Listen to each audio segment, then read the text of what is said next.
Welcome to the Miskatonic Playhouse, and we are tonight backstage with Rina Haenze. Rina, can you please, because you've got quite the amount of titles, accolades, people know you as many different things in many different places, lots of different servers. Give us a quick brief. Where can we find you? What do you do? Why are you amazing? Which we know you are. So I am an Emmy award-winning podcaster and a scenario writer. I am on the Old Ways podcast as the head of Mythos. I run a bunch of Cthulhu-related things, Call of Cthulhu, my scenarios, other people's scenarios. We feature a lot from the Miskatonic repository as well. And I'm on Ain't Slayed Nobody, the Down Darker Trails campaign, Bleaker Trails for the Old West. And I've popped up in a bunch of other places, including the Miskatonic Playhouse. Yay. Yeah, How We Roll, Symphony Entertainment, and a few other places. So I do a lot of Call of Cthulhu playing in addition to other role-playing games, and I also write scenarios. All of my scenarios can be found on Drive-Thru RPG, including the gold best-selling Saturday the 14th, which the Miskatonic Playhouse was very kind to That's run back in brilliant. the olden days. But I have 8 scenarios out so far, and a ninth one Wow. coming out in the next few weeks. So that's something we're going to talk about later. I mean, that's a really prolific, turnaround, Rena. You are a machine, shall we say, and a very British saying. I don't know, it might be not be a British saying, but you've got lots of fingers in lots of pies. Yes. That sounds quite I've British, got doesn't it? I've got 4 scenarios that I'm writing currently, in Oh addition to man. the one that's about to be published. It's in layout finally, but Yay. I've got four different ones that I'm writing currently.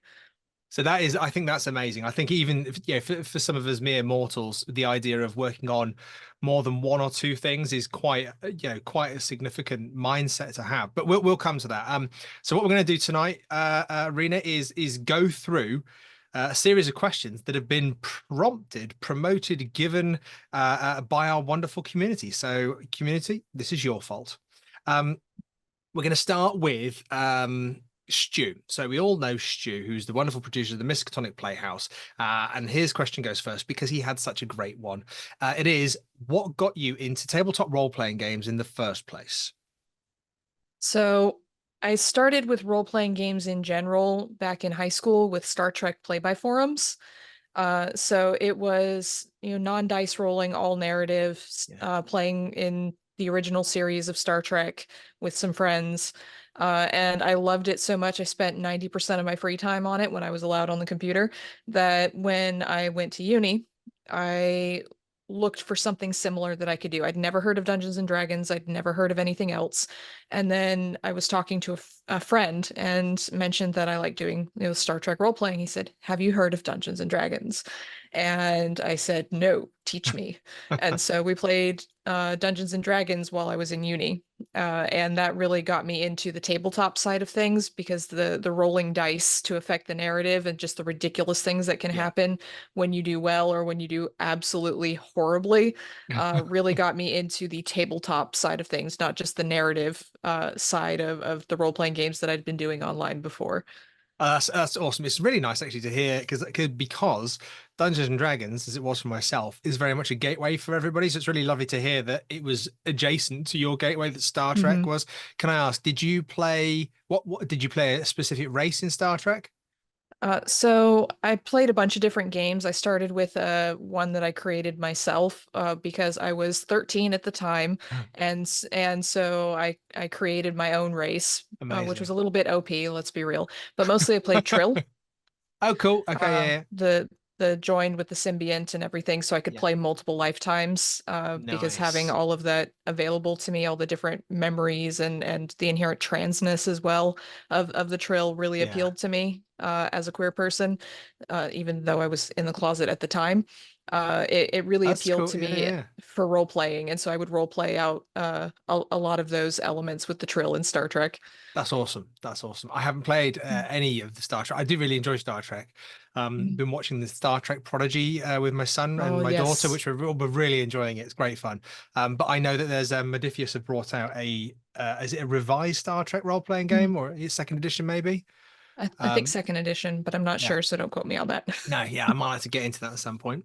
Okay. Well, our next question is from quite the interesting character and cheat because it's me and I get to put my questions where I want them. So take that, Haha. community. So my quick question, because there's some other brilliant questions coming up, is it's very broad. So you might want to answer this and then we'll come back to it later. But what is your favorite aspect of horror role playing? So for you, where do you kind of get Mhm. your ooh from? So I think for me, the idea of horror and why I actually prefer it to fantasy games, things like D&D now, is the powerlessness fantasy, right? In fantasy, you get powerfulness, Yeah. right? You build up, you build up, you become more and more powerful, and eventually you're a god, and you can decimate things that stand in your way. It makes it very difficult, right? You just become more and more powerful. Whereas in horror, you're not, especially cosmic horror. It's you, this kind of ordinary person with some skills, especially in pulp, but you're an ordinary person for the most part up against things that are absolutely indescribable, that can squish you. Some things that don't care about you, you're just a little speck to them. Yeah. And just this idea of what do you do when faced with those particular situations? Like in, if I may speak about my own scenario here, like in Jolene, right? You're a person who's lost someone you love very much to an unknowable force of the cosmos who you're just a critter to them. You're something to look at and go, oh, that's nice. I And love, what do yeah. you I, do with that? Brilliant. I Mm, just because we're going to squeeze in another question, just because I think it's gonna hopefully with your answer, and I love what you're saying. It's going to be a platform to kind of take it further. But so this question is from Pete, who's one of mhm, our amazing editors at the Playhouse. His question is in regard specifically to Jolene, because we've played Jolene, we've played a few of Rena's scenarios, and I can't recommend them enough. So if you're listening, you do need to go on Drive Through RPG. You do need to have a look at them. You can go on the Playhouse and watch some playthroughs if you want to see them first as well, or elsewhere as well. But do check them out. They are bestsellers for a reason. So the question, Rena, about Jolene from Pete is, mhm, what advice would you give to other writers for balancing out heartbreaking themes or sad stories whilst keeping them fun at the table? Because I feel mhm. this is another thing. I imagine your personal enjoyment of horror and what you're saying there must feed into how you write it. Right. So I try to allow the little moments of levity, right? Because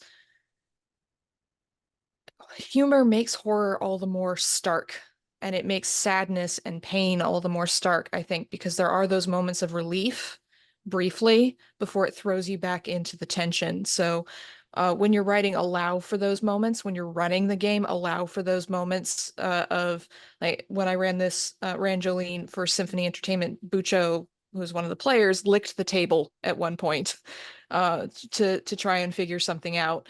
And it was just this moment of weird what the fuckery that kind of set the rest of all the sad and heartbreaking things that were happening in more contrast, Yeah, and it made them even worse because there was something, that gleam going on. yeah, But I think darkness is darker when there's a little bit of light, because when it's dark, that's all you see, nothing. yeah, But you get shadows when the light comes in, and you can see them moving, so to speak, in a sort of horror way. You can see in relief the things that are around you in the darkness in a way that you can't before when there's no light. So I definitely recommend allowing some of those more, not necessarily humorous, but those lighter moments in there when you're writing, and allow for them with your players as well. And the thing I try to keep in mind is that the characters that I create, whether they're NPCs or the PCs themselves, they're human yeah, for the most part, right? And very few of us are Eeyore, right? We're not just going around doom and gloom, everything sucks, everything, I hate everything, my life is horrible all the time. So your characters aren't going to do that either. There's going to be things that are lighter. It could be an accent. It could be just something they keep in their wallet that is interesting or out of the ordinary. It could be how they interact with someone else, or just the way they talk about something. Like Dot in Jolene, she's a little bit older, and she talks about the Reddits, Mm. Yeah. right? Because she's got that kind of I don't quite understand technology thing. That's a lighter moment. It's not hilarious, laugh your sides off, but it gives that little moment of brightness or levity to the horrible situation where you're coming and talking to her about her husband being missing, right? You just get that little brief spark for a It's moment relatable, isn't before it? you go back in the shadow. Yeah, yeah, it's relatable. You know, like yeah, I would talk to my mum and she'd say something along those lines, like the Twitters or the Facebooks or whatever. Yeah, absolutely. I think those little touches, they not only I imagine equip the keeper, and I was very lucky enough to be a player in Saturday the 14th and in Jolene. So you know, it's as a player, it's great. You kind of get that connecting. There's real moments. There's, like you said, making those what could be two-dimensional characters more 3D, more Hmm. engaging, and adding to that. You're not the only. I think you said something earlier which I loved. You were talking about the vulnerableness of characters, the vulnerable Hmm. or the vulnerable fantasy that you get when you play role playing and you play in these horror games. I think that's great because I think, you know, in our daily life, and I might be making a huge assumption here, apology world, we kind of spend a lot of our time trying to not make ourselves vulnerable because that's the way society's built, that we Hmm. spend our time not doing that, so that when you get to play a character who is quite vulnerable, it's quite, well, like you said, it's really refreshing. I think with the vulnerability also in playing horror games, there's this idea of control. You have control over your own vulnerability. So you are able to explore that. You are able to Mm. explore the powerlessness, but you still have some degree of power over it. You can make it stop. Yeah. If it's becoming too much for me at a table, I stop, I get up, and I walk away. Uh, when I was writing my scenario that's coming out, Friends of Dorothy, which is an LGBTQ scenario, I actually stopped it and put it aside for a month at one point because it was becoming too much Yeah. for me exploring these themes. But I had that power, right? I'm still exploring these themes and these ideas, but I could say, no, not right now, and put it aside and come back to it when I was ready for it. And I think that's a lot of the appeal of horror as well, is you deal with a lot of these horrible things and things that you even maybe think about, like your own insignificance in the cosmos, but you also have control over how you think about it, how long, and when you do it, Wait, I'm which, insignificant in the cosmos. sorry to break that to you, Newman. Rena, you're like a mind reader here. Our next question is kind of leaning into where you've naturally gone, Mhm. which I am thoroughly impressed with. So this is Bridget. Bridget probably needs an introduction from no one. This Mhm. is our wonderful Bridget Jeffries, Symphony Entertainment, Chaosium Badass. I think that's the official title. So Bridget, and as everything else that Bridget does, and every podcast that Bridget's in, guys, if you don't know who Bridget is, you kind of need to pull your finger out and get on with that rather quickly. So Bridget's question, linking into what you were saying, Rena, is what's your writing process and what's your editing process? Because you were just talking then about like the experience as a writer you were going through with your is it Friends of Dorothy? Friends of Dorothy, yeah. Friends of Dorothy scenario. So, what's your writing process and what's your editing process? So most of the time, my writing process is I've spoken about this to a bunch of people who've asked, 3 bullet points on a napkin I've and then heard you say that playtest. before. Yeah. Yep. So it literally was Saturday the 14th, which was my very first Call of Cthulhu scenario. It was the first scenario I actually wrote down. Uh, I had 3 bullet points on a literal napkin that I went into playtesting with. I'd written down three things that I won't spoiler in case you haven't seen the scenario, but I had a name for my villain. I had one element of the scenario that I knew was going to come into play, one thing that made it unique, that was interesting, and I went slasher fest, which was the third one. And then I made 4 pre-gens, and I contacted a group of people who I knew were chaotic and going to be hilarious with it and said, hey, you want to play a scenario that I'm writing? And so that's what I tend to do with my scenarios is it's not so much napkins anymore, but I tend to have 3 to 4 bullet points. Could be names, could be a sentence, could be just a phrase that relates to the idea in my head. And then I make pre-gens based on that, and then I throw it out to my playtesters, and I'll run it several times and see how people break things. It makes me improv a lot. So I'm very much an improv GM. Yeah. I love reacting to what my players are doing. It means I have to have a list handy of NPC names so that I don't have, Alfie the same 5 or 6 times. Yeah. But that's what I do. Here you go. We start off. Here's my opening scene, and then we see where it runs from there. I usually have an opening idea in mind and a closing idea depending on how things go, but it's not set in stone, right? Because the players usually have very different ideas about where things are going to go. So a lot of my best ideas come from playtesting. Yeah. Like my player X does this, and then I immediately have to respond to it, and I usually get a really good idea to go from there based on the improv because I'm Yeah. an improv Yeah. person, and so that's the first part of the writing process is playtesting 3 or 4 times until I'm reasonably certain, like I know my main plot, I know my main NPCs, I know where the major holes are that can come up, and then I sit down and I actually write. And usually when I write it all in one go. Wow. Okay. Yeah. Yeah. Saturday the 14th was written in a 17-hour marathon writing session. Oh, wow. So Uh, literally one go, not even like over a couple literally of one go. days. Okay, Literally that's one go. amazing. Yeah. I had a cake and I had a ton of coffee, and I just sat down and did not finish until I'd written the NPC stats section at the very end, start to finish, Okay. all through there. So that's how I generally tend to do it. The one exception has been of my own scenarios, because obviously it'll be different a bit when I'm collaborating. Yes. We tend to write more, although I'll still play test halfway through before we get anywhere conclusive most of the time. Um, but Friends of Dorothy is the complete opposite of that. I wrote the entire thing.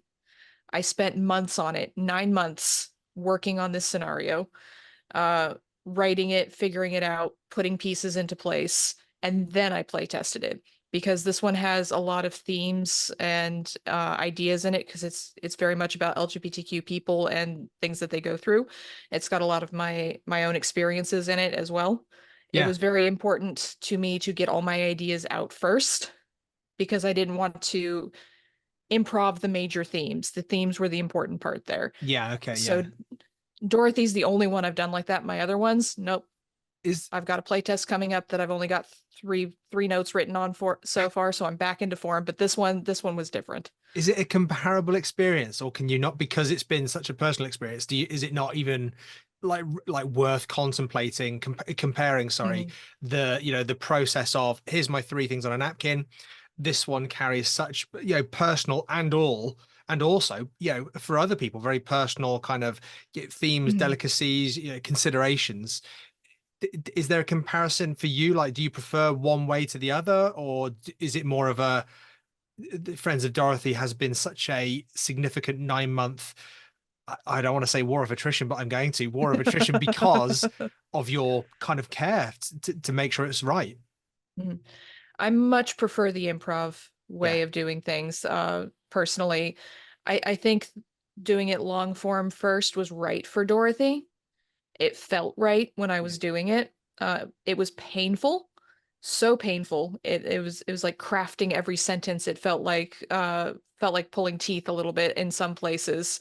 But that I think it was because there's a lot of emotion and a lot Yeah. of personal experience behind it. But also because when I approach scenarios with improv, my idea is no plan survives contact with the players. And so Yeah. when I improv it, I'm not anticipating what people are going to do, right? So whereas when I was writing Friends of Dorothy, I was having to think multiple steps in advance.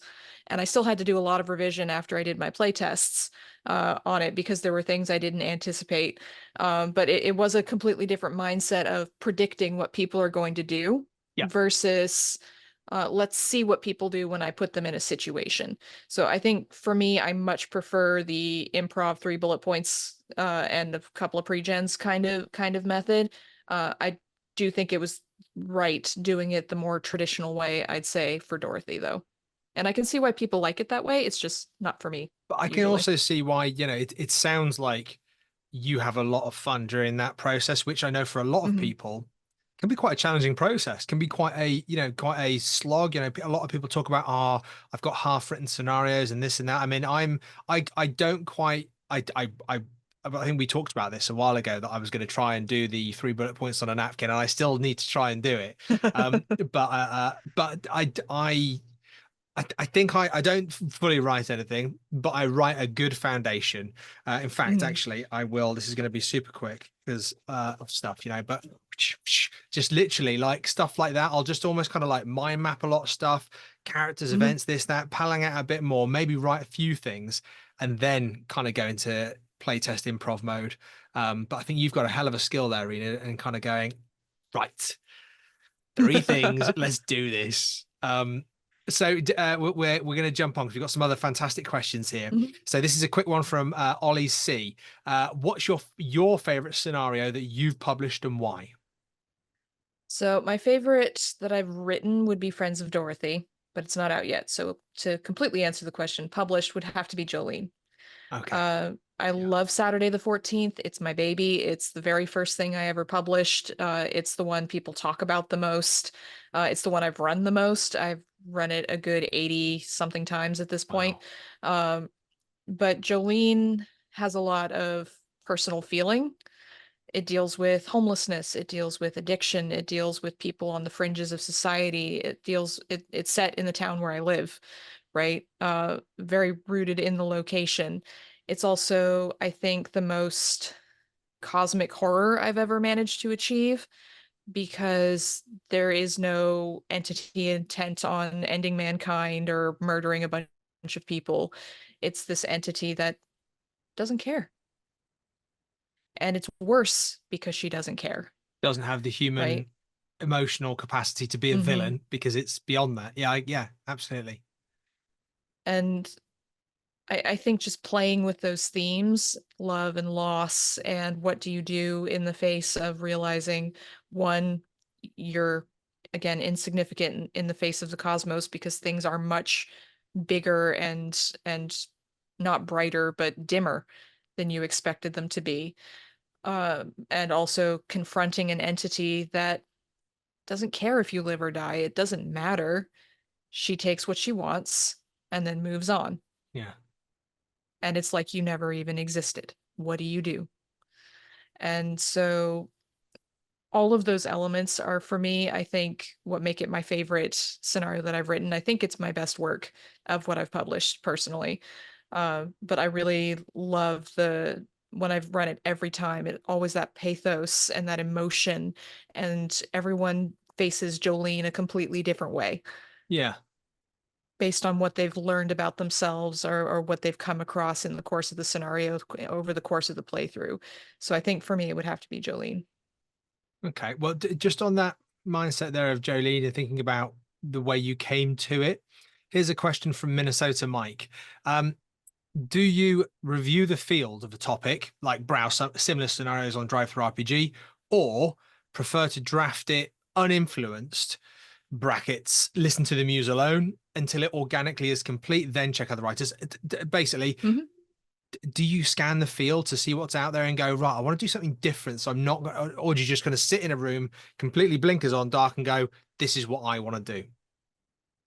The only thing I look up on the Miskatonic repository or in the field in general is this title already taken? So I will put my Yeah. potential title in, see is there another Call of Cthulhu scenario with this? Nope. Okay. But I don't look at what other people are doing scenario wise to see if anyone's done anything similar because I find it makes me second guess myself. Yeah. As a former academic, I would have that problem all the time with working on writing papers and publications and so on.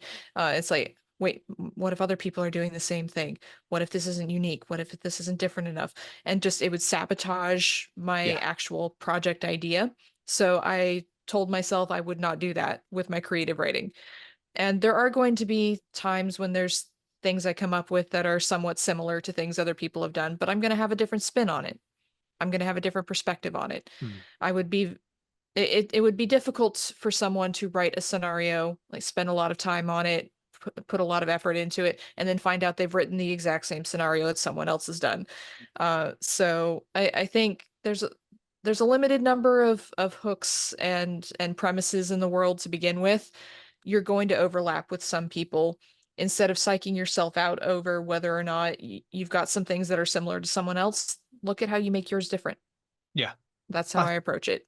I think that's a lovely way to think about it. And I think that's some really good advice for people to take away. I know it can be tempting to, to look at what's out there perhaps, but there are so many great books, horror thriller books, horror movies, programs, artwork, music. I think looking directly at other scenarios, as Rena's saying, I think you're right. It can be, maybe I'm wrong. Maybe there's someone out there that gets real inspiration. And I think sometimes you do look at scenarios and you kind of go, this is amazing. I'd love to do something like this, but Mhm. you've got to do your thing because that's what people want, isn't it? They want something as you say, fresh, subverted, different, unique. That's what people are after. They don't want you to look at another scenario and go, I'll do my version of that. Like there are, I'm sure, a bunch of scenarios that are based on the slasher genre.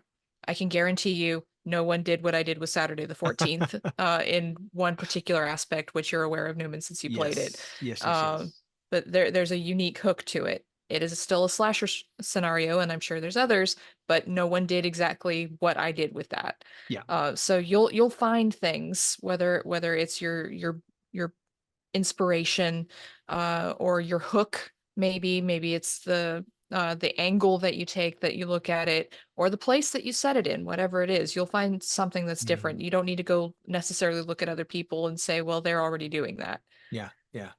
Okay. Yeah, absolutely. I think that's fantastic advice.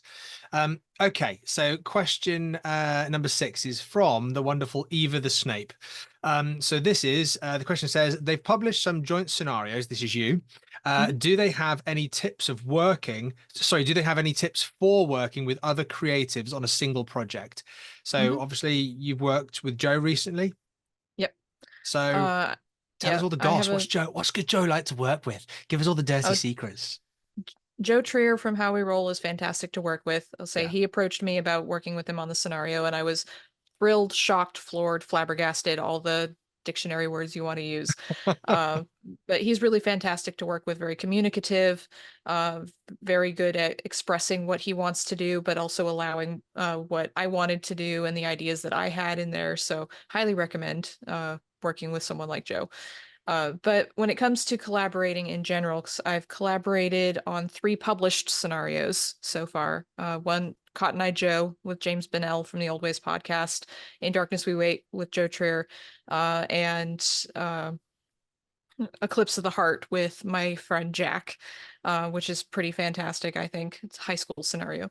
But I've also got a couple others in the works. I'm writing one with Evan Perlman right now. I'm working on a super secret project with several other people at the moment that I don't know if I'm allowed to talk about or not.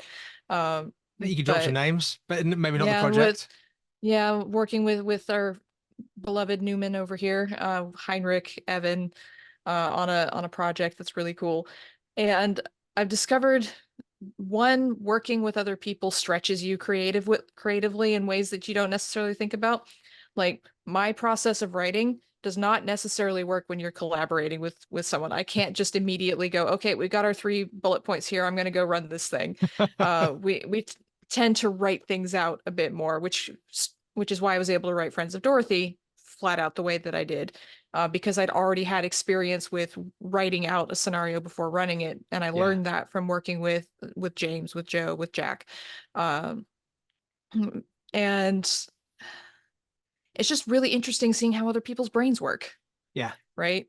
Because they're going to think of things that you never would have thought of. You're going to think of things that they didn't think of, and it's really that melding of the minds that makes a scenario work so well together.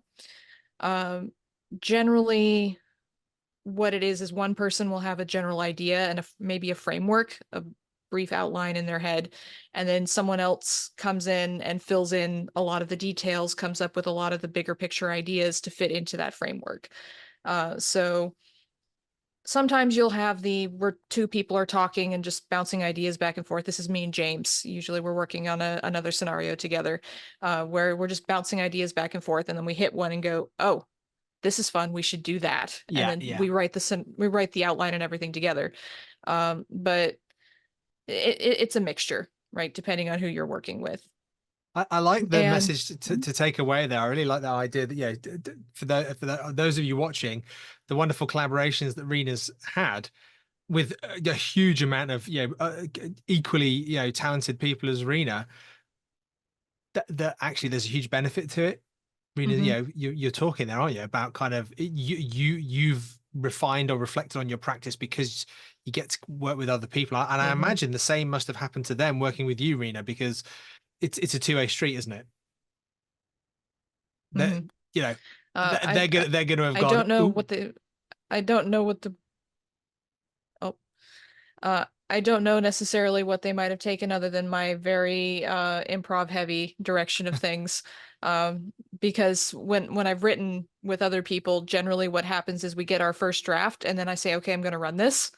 And then I come back with a list of notes of saying, okay, so here's what I improved during this during running this. Can we fit these things in somehow? Can we move these directions around? And so that we tend to on the second draft revise based on the fact that I improved a ton of shit in the play test or two play tests, however many that I ran before we reunite for the second draft. So the other person tends to have much more of the structure aspect of it, and then I go in and throw in the chaos I like it. Yeah, and the additional elements and character traits, especially because when I'm playtesting it, I come up with those character traits for the NPCs, and then yeah. we go and write them into the scenario. It's your So, improv nature is it kind of feeding through. mhm, Amazing. yeah, pretty much. Speaking of chaos, it wouldn't be an interview with the Miskatonic Playhouse if we didn't ask you a roguish question. This question, I'm not going to lie, has given me some considerable thought, possibly even nightmares over the last week or so. This is from RX Oliver. His question is, would you rather have a tongue of stone or marshmallow teeth? Oh, marshmallow teeth for sure, because your tongue's how you taste things I I got to the point where I was thinking marshmallow teeth, then have them taken out and have false and get teeth put in. dentures. Yeah, Hmm. that's right. I You don't know can't if do that's a that with your cheat. tongue. Oh, right. Okay, we're on the same page. That's good. That's groovy. Yeah. RX, that's what you're getting. Okay. So next question is from our wonderful Hedge, our very own Hedge at the Playhouse, and he starts off with what I think is a ridiculously beautiful question, and then goes into a much more serious question. So we'll get the first one out of the way. Mhm. So first one is: would you rather fight 100 duck-sized Cthulhu's or one Cthulhu-sized duck? So I've been thinking about that one, and I think the Cthulhu-sized duck is probably the least terrifying option. Now, if it was a goose, I might have a different answer because geese are terrifying nightmare creatures. Uh, but I think all the little Cthulhus would still have a lot of mind-rending powers. Yeah. The terror of Cthulhu is not in his size, but in how he affects your mind, how he affects your dreams, your waking everything. Imagine 1,000 of those. Even if they're tiny, they're still going to disrupt everything. Yeah, yeah, Whereas a Cthulhu-sized duck is still a duck. So that's my thinking on that particular matter. yeah. I like it. You might even confuse it for a rogue octopus if it's that size, Exactly. Just with a beak. and cheat the sand rolls on that one. Okay. Time for the real question from Hedge. I actually really like this question. So this is romance is such a huge part of literature and can be lots of fun at the table, but it's often either completely removed from scenarios or it's introduced as this bad taste pastiche. The Hmm. question is this: how can it be done well and how can it be entertaining? Hmm. So when I've done romance, it's usually been as a player. When it comes to writing it, it's mostly been in Jolene is the largest one that's had any form of romance in it, which is a kind of tragic romance. But as a player, I've done it quite a bit. frequently with Bridget, uh, my spouse, my wife, my Yeah, podcast wife. yeah, But I think when it comes to bringing it to the table and making it entertaining without making it, well, parody, I guess would be the right word, is you have to trust the other person, right? You have to really trust the person that you're playing opposite against. If you're doing a PC and PC romance, Mm, uh, we'll start with PC and PC there. Uh, you have to trust the other person. You have to know where the boundaries are. Bridget and I have a lot of trust in each other, which is why we play off each other romantically so well. But you also just approach it with the idea of, I'm going to have fun with this. This is a relationship. It's like any other relationship between two people at the table. It's just this one happens to be more on the romantic side of things than it is on the antagonistic side necessarily, or the friendship, or we've just been thrown together into this pot here. yeah, Um, so you want to approach it with, I'm going to have fun. I'm not going to be super serious and dramatic and Romeo and Juliet this whole thing, because that just turns it into a parody, right? But it will be fun if you are having fun with the relationship dynamic. If you and the other person trust each other and can bounce off each other, I think relationships and romance can work extremely well in horror games. yeah. Again, it throws that little bit of light into the dark, and also makes things a lot more tragic if one of you happens to die. So there's that. If you're a PC with an NPC romance, you want to think about the NPC as if they are another player, Yeah. another person. You don't want to approach them as this is a character in a book or whatever that I have a relationship with. Think about them as if they were being played by another person at the table. How would I interact with them if Andrew is sitting right across from me? I am visualizing Andrew, who I am dating in this scenario. Uh, I'm thinking about, I would maybe, if he was actually there, nudge his elbow right in this moment to show that he's being annoying, or maybe I'd laugh because he's telling a really terrible joke, but I can't Yeah. help but laugh. Like, what are the ways that I would react and respond to things if that person was actually here in the room with me right now?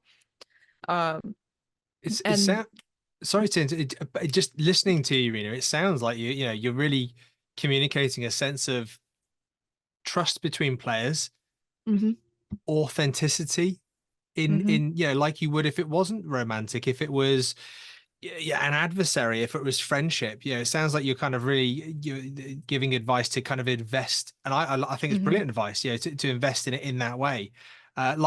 Because if you're playing adversarial relationship or friendship or family relationship with someone, another PC or an NPC, you mhm, still at the table give those spotlight moments and you share it with all the other players at the table because it's their game too. And I guess that's the same thing with romance, isn't it? Is that it's done mhm. in a way where that respect, trust, sharing, caring, authenticity is there for everything else as well. Couldn't agree more. So I Um, it, it's very much about the authenticity part for me, and it's very much about the trust, whether it's trusting my GM playing this NPC, or it's trusting the other person who's playing the PC that I'm flirting with, in a relationship with, whatever. You have to have that trust there, and if you do, you're going to have a good time. It's going to be fun for people who are watching, if yeah. they're watching an AP, or for other people at the table, and it'll be, you'll avoid the cringe, so to speak, as the kids might say these days, because you're being authentic about it and you trust the other person you're playing with. I think I think that's really for those people out there that perhaps haven't had the opportunity where a character has had a romantic relationship, and romantic doesn't mean physical contact. It doesn't Mm. mean intercourse of any type. Romantic is a type of relationship. I think there's if people haven't done that, not saying go out and necessarily do that now because that's not how it's done. But if you're in a game and that opportunity arises, there's a chance to not shy away from it, but treat it like you would any other relationship with any other PC. It's just a different type of investment. And just stealing Rena's, I think one of the best points there that Rena said to pretend like I know what I'm talking about. I think it does, as Rena said, it does work really well with horror because it gives that wonderful balance. It's like what Rena was saying earlier about hope. it gives your character something else to Mm. lose. And if we're playing these vulnerable characters, it's another great thing to be able to role play. Yeah. When I was playing Horror on the Orient Express with the Old Ways podcast, Mike, our keeper, introduced a love interest for my character, Lady Elizabeth, another woman. And it really added depth to the character because she was able to explore her queerness and her love for other women in a setting, the 1920s, where it's not okay to be openly about that. But it also gave Lady E something else to think about other than herself, right? Someone Yeah. else. And so I was writing letters in my notebook to this other character, even when we weren't in the same city in the campaign. I we would drop references. I would drop references to her uh, in random places because showing that my character was thinking about her. And we developed this romance throughout the course of the rest of the campaign that really helped my character adapt and change and become less focused on herself, less self-centered and more aware of things that were Yeah. happening around her, but also gave her something to fight for by the time she got to the end. It wasn't just this esoteric, we need to save the world from this big bad threat, which I won't spoiler. But it was, I have someone I love now. I have someone who loves me. I want to stop this for us. And that can be really powerful in a game, even if it's a one shot. Having that romantic attachment in there can change how your character adapts to things, reacts to things, and also their motivation for solving the mystery or for stopping the Yeah. big bad or whatever it is. It's a very potent motivation.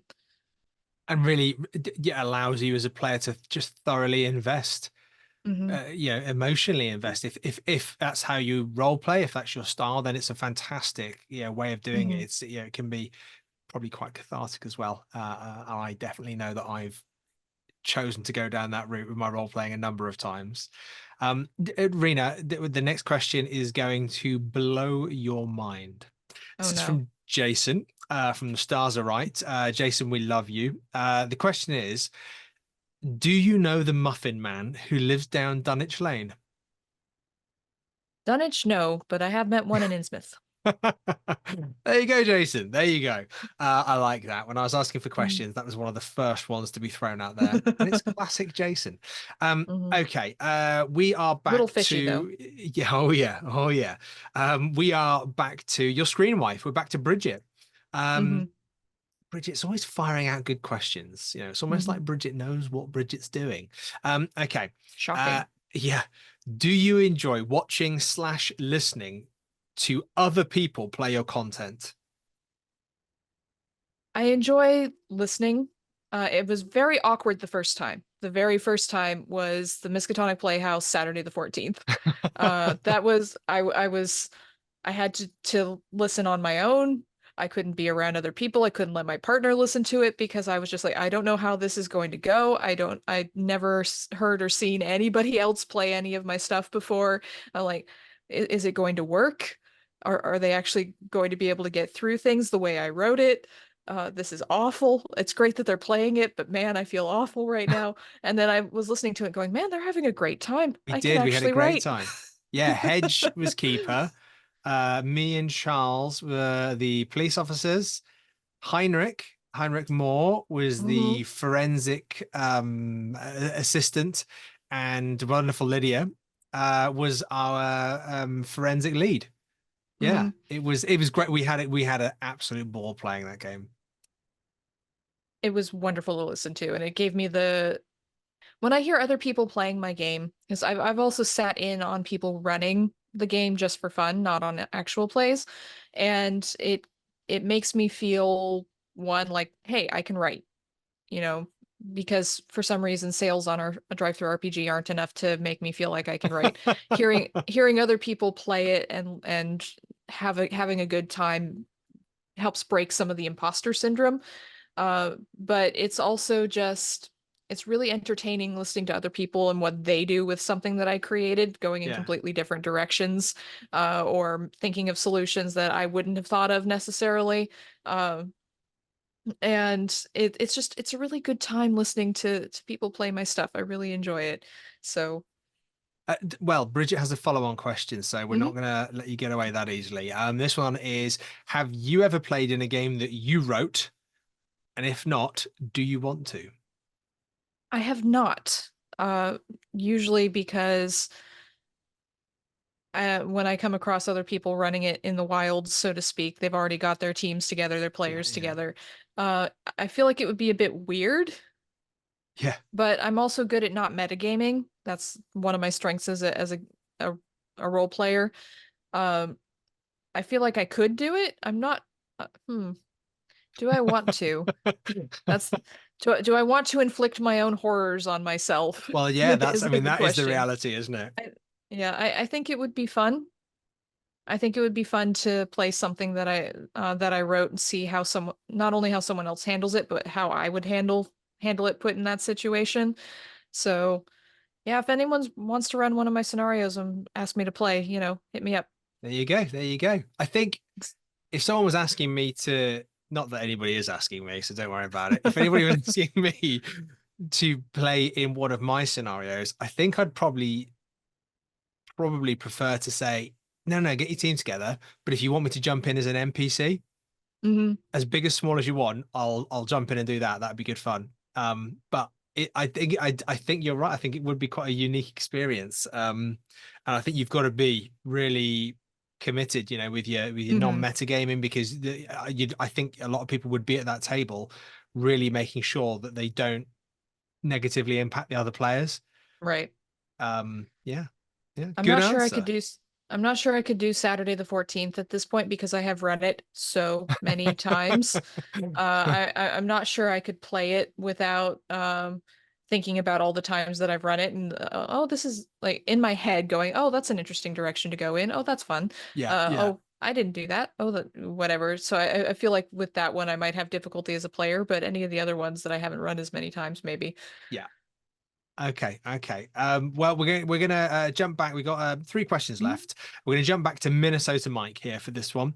So, Minnesota Mike asks, "Is the editorial revision of work after a creative burst?" And we know you have them because you've confessed live on camera.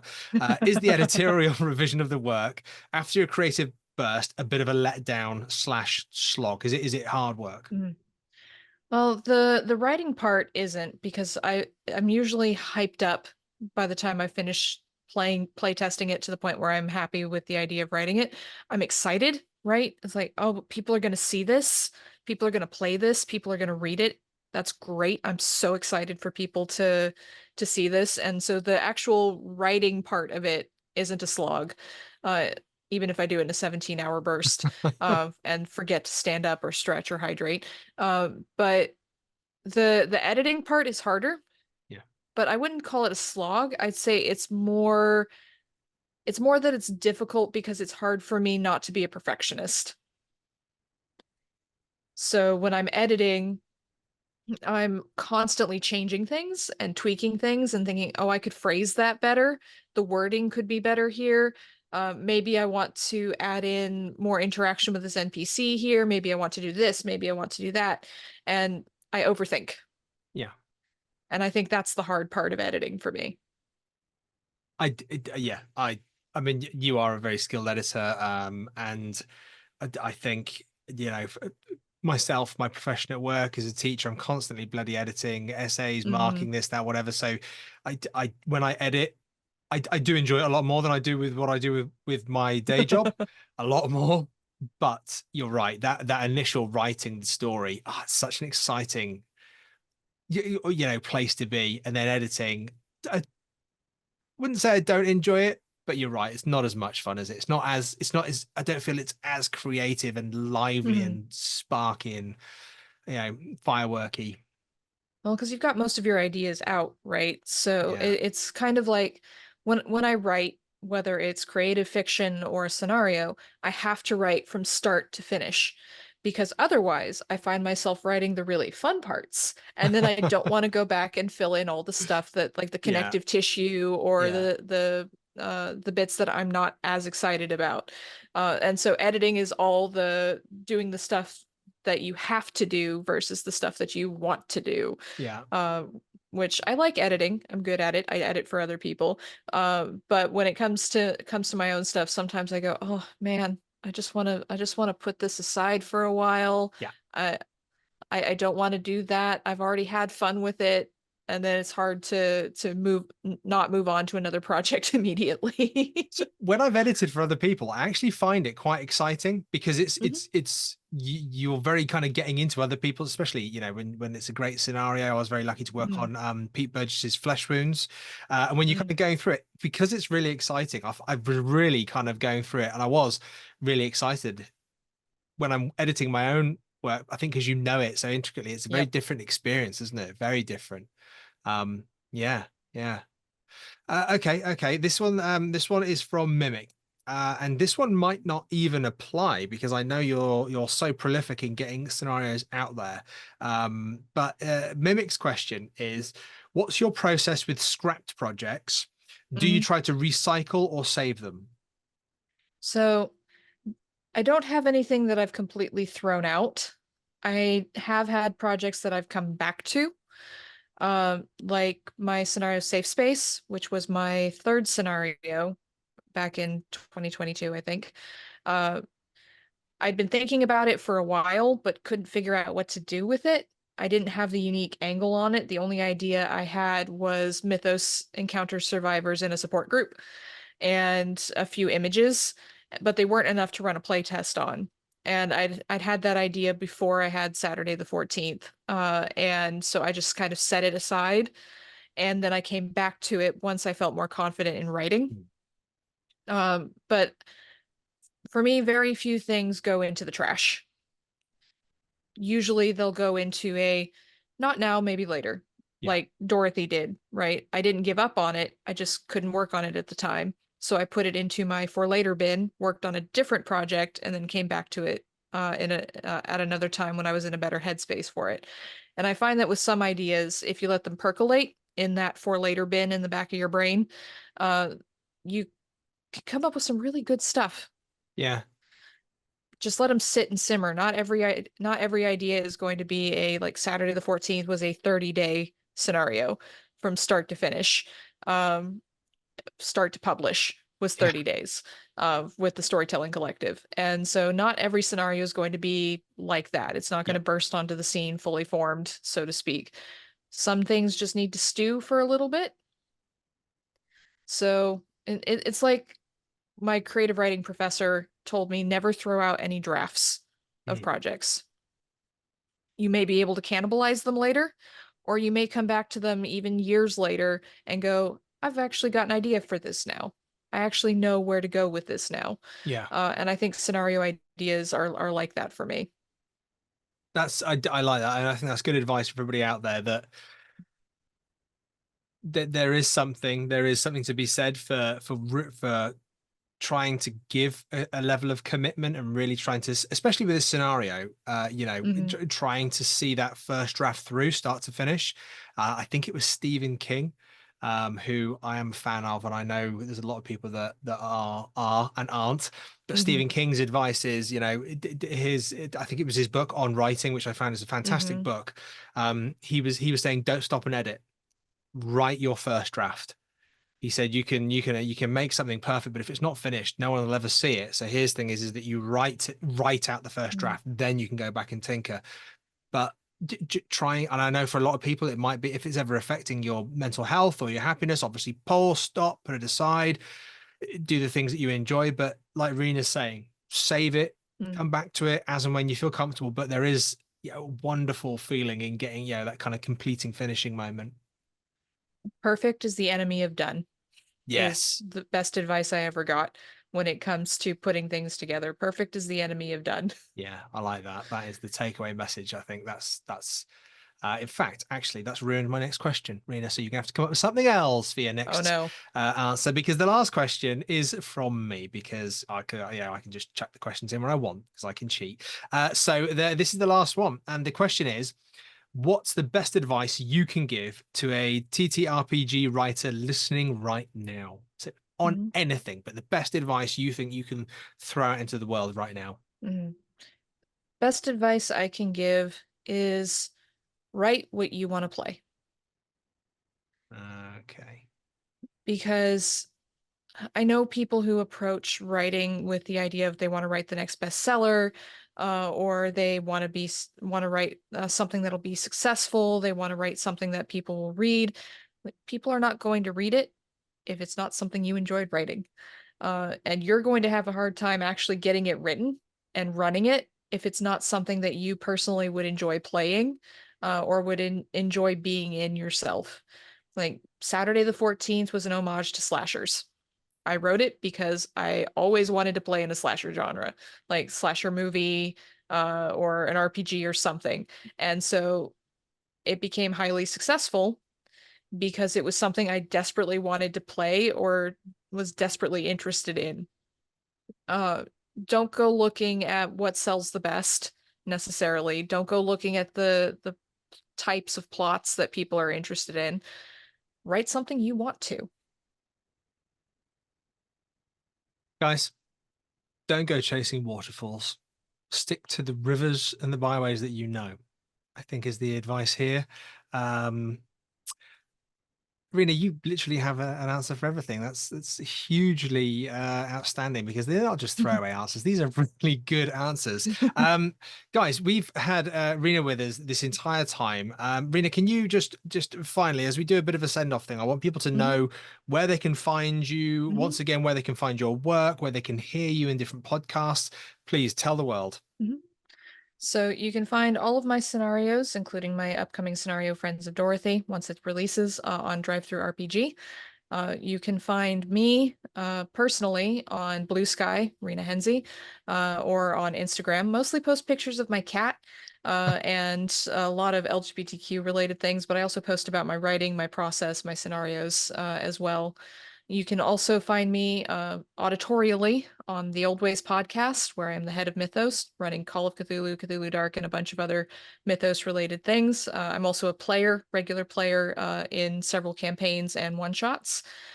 You can also find me on Ain't Slayed Nobody, the Gold Any award-winning podcast for Down Darker Trails, where I play with Bridget, my podcast wife, and we are very much, to tie into one of the questions, we are very much in a romantic situation on that particular show.